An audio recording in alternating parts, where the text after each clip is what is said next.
బాగా ఇష్టం సాగర్ సంగమంలో ఆ లాస్ట్ వేదం అణువును ఉన్నారు. అది ఏంటో తెలియని ఒక, అది వినగానే ఒక డ్రామా క్రియేట్ అయిపోతుంది. అది వేదం వేదం వేదం అణువణు నాదం. వేదం అణువణునాదం నా పంచ ప్రాణాల నాట్య వినోదం నాలో రేగే నిన్నో హంసానందీ రాగాలై వేదం వేదం అణువణునాదం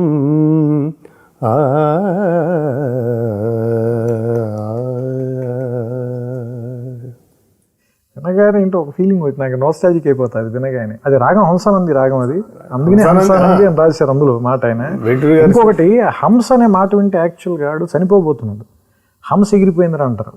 బేసిక్గా హంస స్పిరిచువల్ దాంట్లో కూడా వాడతారు. ప్రాణం హంస లాంటి పవిత్రమైనది, ఒక తెల్లటి కాంతి పుంజం లాంటి దేహం.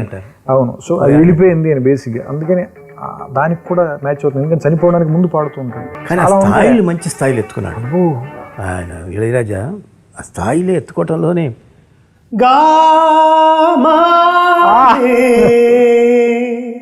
గమగస మగస గస నీసా నిదమగ నిదమగ దమగ మగ మగ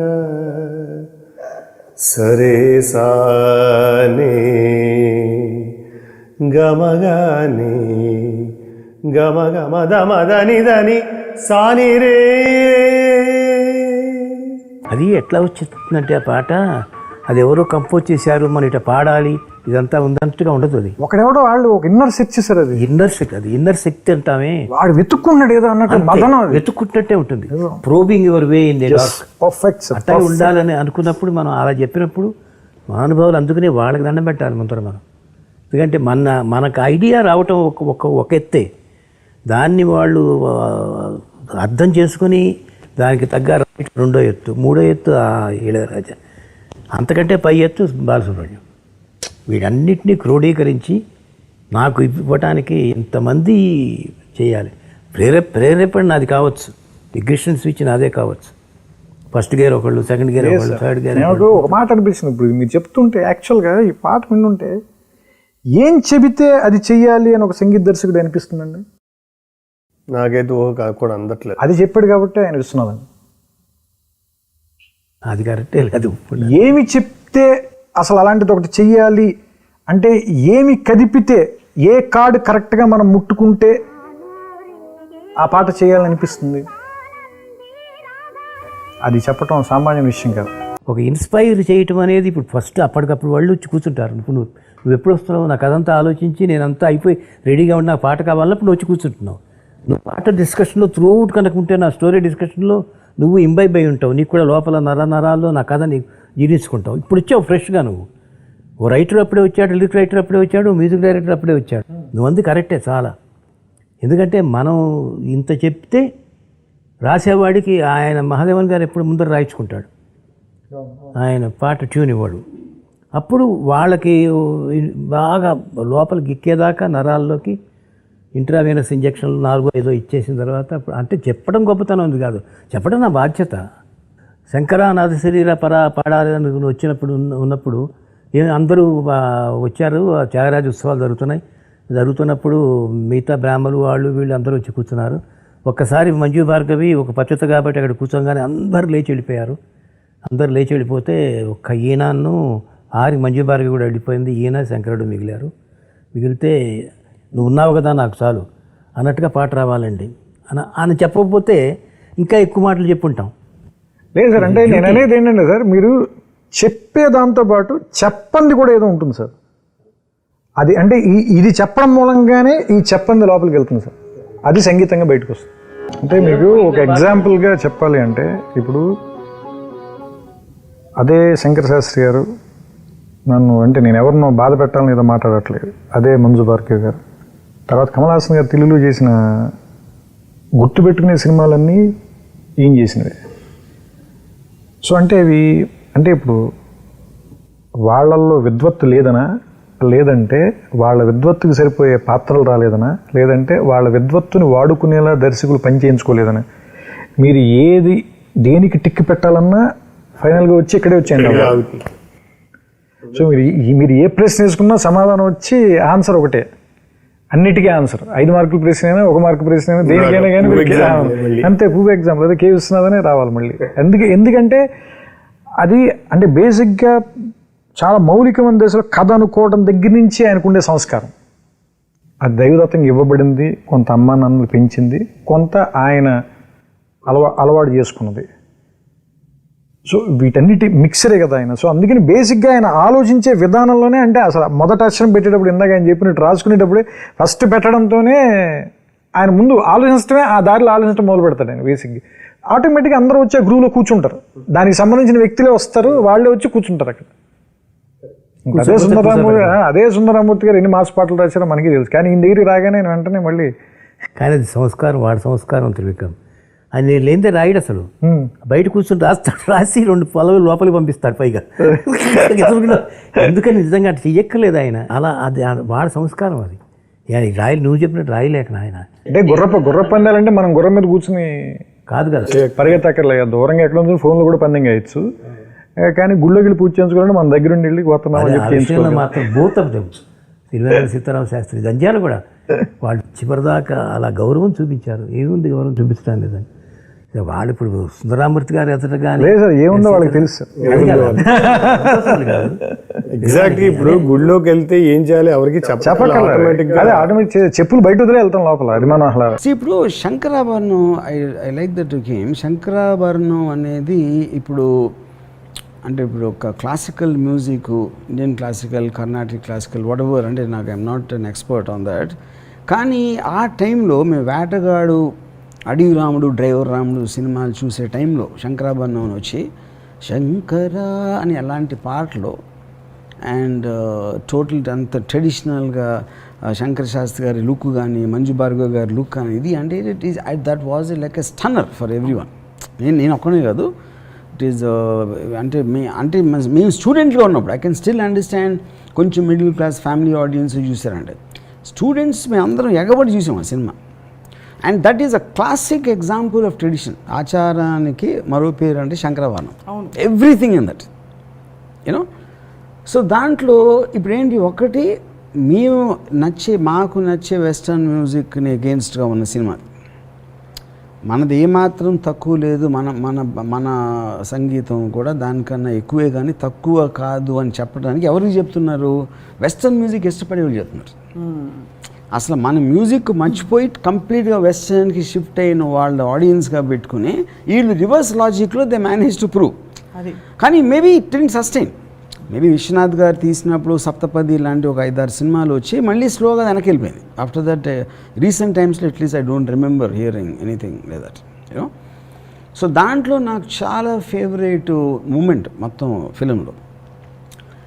ఇప్పుడు ఫిలిం కాంటెక్స్లో ఒక ఎంతో వెలుగులో ఉన్న ఒక వ్యక్తి ఏదో కారణాల వలన ఈ వెస్టర్న్ మ్యూజిక్ ఇన్ఫ్లుయెన్స్ కిందకు వచ్చి మళ్ళీ ఆ వెలుగులోకి తీసుకురావడానికి ఒక శిష్యురాలు దాన్ని ట్రై చేసినప్పుడు దానికి ఉన్న ఒక కృతజ్ఞతతో అది చేసినందుకు ఆ వ్యక్తికి అది నాకు ఎంత నచ్చిందంటే, పాశ్చాత్య సంగీతపు పెను తుఫానుకు రెపరెపలాడుతున్న సాంప్రదాయ భారతీయ సంగీత జ్యోతిని ఒక కాపు కాయటానికి తన చేతులు అడ్డుపెట్టిన మహామనిషికి శిరస్సు వంచి పాదాభివందనం చేస్తున్నాను. మనిషి నిలువెత్తున ధనం సంపాదించినప్పటికీ దొరకునా ఇటువంటి సేవ. అది that for me is brilliance. నాకు ఇంకోటి ఫైనల్గా శంకరశాస్త్రి గారికి తెలుస్తుంది మంజు భార్గవ్ గారు చేశారు ఇదంతా, ఎవరు చేశారని తెలిసినప్పుడు జస్ట్ ఒక ఎక్నాలెడ్జ్మెంట్. అంటే అంతగానో సటిల్ రియాక్షన్ ఇవ్వలేదు. You know I think that is the Viswanath garu ఎన్నో సినిమాలు తీశారు, but that is thing is one of the greatest influencers of my career as a film maker. అప్పుడేంటి ట్రెడిషన్ నుంచి కూడా నేర్చుకున్నట్టే కదా. నేను ఆచారాలు నమ్ముతానా పాటిస్తానా పక్కన పెట్టి అంత ఖచ్చితంగా పాటించిన విశ్వనాథ్ గారి శంకరాభరణం నుంచి కూడా నేను చాలా నేర్చుకున్నాను. కానీ ఇట్స్ అంటే ఒక విజువల్ వస్తే మీరు విచారాలు, ఆయన ఆచారాలు, మీరు ఆలోచనలు, ఆయన ఆచారాలు, మీ ఇద్దరు కలిస్తే ఏం మాట్లాడుకుంటారా అని అనిపిస్తుంటుంది. అంటే కానీ ఇంకోటి ఏంటంటే ఆలోచన కూడా ఆచారాల నుంచే కమ్యూనికేట్ అవుతుంది. క్యారీయింగ్ ఫార్వర్డ్ ఒక జనరేషన్ ఆలోచించిన ఆలోచనలు ఆచారాలుగా మారి నెక్స్ట్ జనరేషన్ వచ్చేప్పటికి డైరెక్ట్గా మీకు కాన్షియస్ కాకపోయినా కూడా ఎంతో కొంత కమ్యూనికేట్ చేస్తుంది అర్లీ జనరేషన్స్ థింకింగ్. సో విజువల్గా ఏదో ఒక ఎంటర్టైన్మెంట్ అయితే ఉంది, ఒక పద్ధతి, ఒక తీరు, ఒక యూటిలిటీ అన్నీ ఉన్నాయి ఆచారాలు. ఇంట్లో నందులన్నీ ఫైట్ చేసుకుంటూ ఉంటాయి గురుగారి ఇంట్లో. మీకు కూడా బెస్ట్ జ్యూరీ అవార్డ్ ఈ సినిమాకి వచ్చింది, and I think film fair award కూడా వచ్చింది ఈ సినిమాకి. అంతకుముందు మీకు నంది అవార్డ్ వచ్చిందా? Was it the first experience for you? No, and when you get for an award for a film you really enjoyed working, people have really appreciated, and you see a new side in the actor. People have loved that kind of acting. You really feel good about it, and you enjoy that, the appreciation and the career lo kunne dorugutayi. It's just unfortunate that I couldn't do many more films. అంత best film చేసిన తర్వాత opportunity మళ్ళీ చిన్న అబ్బాయి చేశారు, అది కూడా చాలా రోజులు అయింది చేసి. Given a chance would you? Yeah, we'll all, that's why in fact I felt like I was again, even though it was not his film, when I worked that in Kalsunavara, it was like I never felt so happy in my life. I mean, it was like when he came back and we worked so well, and it was so enjoyable, and I was so happy that he came and worked in my film, in Nangar's film. Being a son of a very senior producer, మీకు కానీ రామనాయుడు గారికి కానీ అన్నయ్య గారికి కానీ పెద్దవాళ్ళు చేయాల్సిన character లాగా అనిపించి అలా ఏమైనా అప్రహెన్షన్స్ ఉండేయా మీరు before? No, every single day, you won't believe it. After I got into film career, my brother and my father, no matter what films I did earlier, they kept on saying that you have to work with Director Vishwanath garu. There's no other thing. ఎప్పటికైనా first ఒక cinema ఆయనతో నేర్చుకుంటేనే you learn real acting అనేది. మన విశ్వనాథ్ గారి మానసిక మనస్తత్వం గురించి విశ్లేషించుకుంటే చాలు, వారి సినిమాల గురించి మనం విశ్లేషించుకున్నట్లు. అంటే ప్రతిదీ వారి మనసులో నుంచి ఉద్భవించినటువంటి సినిమాలే అన్నీ కూడా.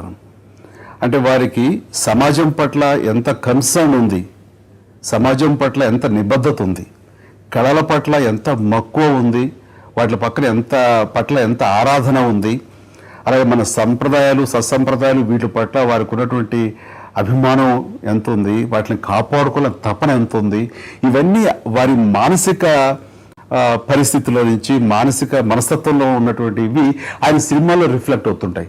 మరీ ముఖ్యంగా హ్యూమన్ వాల్యూస్, మానవతా బంధాలు, అవి నిజంగా ఈనాటి సినిమాల్లో కానీ ఏనాటి సినిమాల్లో చూసినా వాటిని ఆలంబనగా చేసుకున్నా సరే వాటి ఇంటెన్సిటీ అనేది అంతంత మాత్రంగానే ఉంటుంది. అలాంటిది దాని విలువల్ని పూర్తిగా ఆయన సినిమాల్లో మనం సుస్పష్టంగా మనం చూడగలం.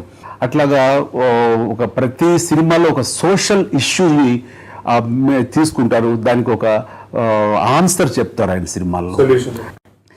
అండ్ విశ్వనాథ్ గారి గురించి చెప్పేంత పెద్దవాడిని కాదు, కానీ ఆయన అత్యంత దగ్గర మనిషిగా ఉండే అదే నీ నమ్రత, అదే ఉన్నటువంటి. ఇవాళ మీరని పిలవాలా నువ్వని పిలవాలా నాకు అర్థం కాని టైంలో నేను ఒకసారి అన్నా కూడా అన్నమాట, ఏమని పిలవాలి, అది ఇది ఒకటా రెండా వారితో ఉన్న నాకు అనుబంధానికి, వారి పట్ల నాకున్న అభిమానానికి అలవోక వస్తూనే ఉంటాయి. చెప్పాల్సి బోల్డ్ అంత లోపల తన్నుకు వస్తున్నాయి మాటలు. నేనే రిస్ట్రైన్ అవుతున్నాను, ఎట్లాగా ఎంతవరకు మాట్లాడాలి ఎంతవరకు మాట్లాడకూడదు అని దీని మీద. మీరు విశ్వనాథ్ గారికి చేసిన రెండవ సినిమా స్వయం కృషి చాలామందిని ఇన్స్పైర్ చేసింది, చాలామంది జీవితాల్లో ఎంతో మార్పులు తీసుకొచ్చింది. కృషితో నాస్తి దుర్భిక్షం అనడానికి, స్వయం కృషితో ఏ స్థాయికైనా ఎదగచ్చు అనడానికి మీరే ఒక పర్ఫెక్ట్ నిదర్శనం సార్. స్వయం కృషి అనే సినిమా అదొక వ్యక్తిత్వ వికాసపు పుస్తకం లాగా మనం అనుకోవచ్చు. అది ఆ మనిషి ఎంత ఎత్తుకు ఎదిగినా సరే అణిగిమణిగి ఉండాలి, ఒదిగి ఉండాలి, నిండా ఫలాలతో నా చెట్టు ఎలా ఎత్తు వంగి ఉంటుందో అలా ఉండాలి అని చెప్పినటువంటి కథ. గురువుగారు ముందు చెప్పినట్లుగా ఇందాక చిరంజీవి నేను ఆ సమయంలో శుభలేఖ సమయంలో ఎలాగా చూశానో, అప్పుడు ఎట్లా బిహేవియర్ ఉందో, ఈ రోజుకి అదే రకంగా ఉంటాడు అంటే బహుశా ఆయన సినిమాలను చూసి ఆ సినిమాల నుంచి ఇన్స్పైర్ అయ్యి దాని నుంచి ఆ రకంగా మేము నేర్చుకున్నామేమో అని కూడా అనుకోవచ్చు. సో ఇట్స్ ఎ లెసన్, ప్రతి సినిమా ఒక లెసన్. అందుకనే అది కేవలం వినోదాత్మకమే కాదు, అందులో విజ్ఞానం కూడా ఉంటుంది. అందుకనే అవి ఒక పర్సనాలిటీ డెవలప్మెంట్ పుస్తకాల్లాగా అనుకుంటాను. అందులో స్వయం కృషి బెస్ట్ ఎగ్జాంపుల్. అండ్ క్యారెక్టరైజేషను ఒక చెప్పులు కుట్టుకునే స్థాయి నుంచి ఒక పెద్ద షూ కంపెనీ ఓనర్గా ఎదిగి ఒక కార్లు మంది మార్బలం ఇంత హంగామా ఉన్నా సరే తను బేసిక్స్ని వదలలేదంటానికి, రూట్స్ మర్చిపోవటం లేదు, నేను మర్చిపోకూడదు అని తానుగా ఒక నిర్దేశించుకోవటానికి చక్కటి అట్మాస్ఫియర్లు పెట్టుకుంటాడు.